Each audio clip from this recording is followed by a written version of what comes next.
ಅದೆಷ್ಟೋ ಜನರಿಗೆ ಒಂದು ಡೌಟ್ ಇರುತ್ತೆ, ಸೋಲ್ ಪ್ರೊಪ್ರೈಟರ್ಶಿಪ್ ಮತ್ತು 1% ಕಂಪನಿ ಪ್ರೈವೇಟ್ ಲಿಮಿಟೆಡ್ ಮಧ್ಯದಲ್ಲಿ ಏನೆಲ್ಲ ಡಿಫ್ರೆನ್ಸ್ ಇದೆ ಅಂತ ಇವಾಗ ನಾನು ಅಂಶವಾಗಿ ನಿಮಗೆ ಹೇಳ್ಕೊಡ್ತೀನಿ.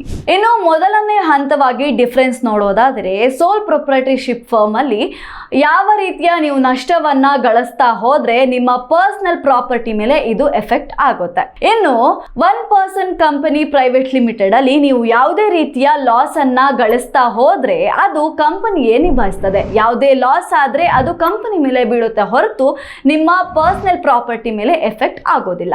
ಇನ್ನು ಎರಡನೆಯ ಡಿಫ್ರೆನ್ಸ್ ನೋಡೋದಾದ್ರೆ, ಸೋಲ್ ಪ್ರೊಪ್ರೈಟರ್ಶಿಪ್ ಫರ್ಮ್ ಅಲ್ಲಿ ನಿಮ್ಮ ಹತ್ರ ಬರುವಂತಹ ಕಸ್ಟಮರ್ಸ್ ನಿಮ್ಮದು ಸಣ್ಣ ರೀತಿಯ ಬಿಸ್ನೆಸ್ ಅಂತ ಅನ್ಕೊಳ್ತಾರೆ, ನಿಮ್ಮ ಸ್ಟೇಟಸ್ ತುಂಬಾ ಕೆಳಗಾಗಿರುತ್ತೆ. ಅದೇ ನೀವು 1% ಕಂಪನಿ ಪ್ರೈವೇಟ್ ಲಿಮಿಟೆಡ್ ಅನ್ನ ನೀವು ನಿಭಾಯಿಸ್ತಾ ಇದ್ರೆ ನಿಮ್ಮ ಹತ್ರ ಬರುವಂತಹ ಕಸ್ಟಮರ್ಸ್ ನಿಮ್ಮದು ದೊಡ್ಡ ರೀತಿಯಲ್ಲಿ ಬಿಸ್ನೆಸ್ ನಡೀತಾ ಇದೆ ಅಂತ ದೊಡ್ಡ ರೀತಿಯ ಸ್ಟೇಟಸ್ ಅಲ್ಲಿ ನಿಮ್ಮನ್ನ ನೋಡ್ತಾರೆ.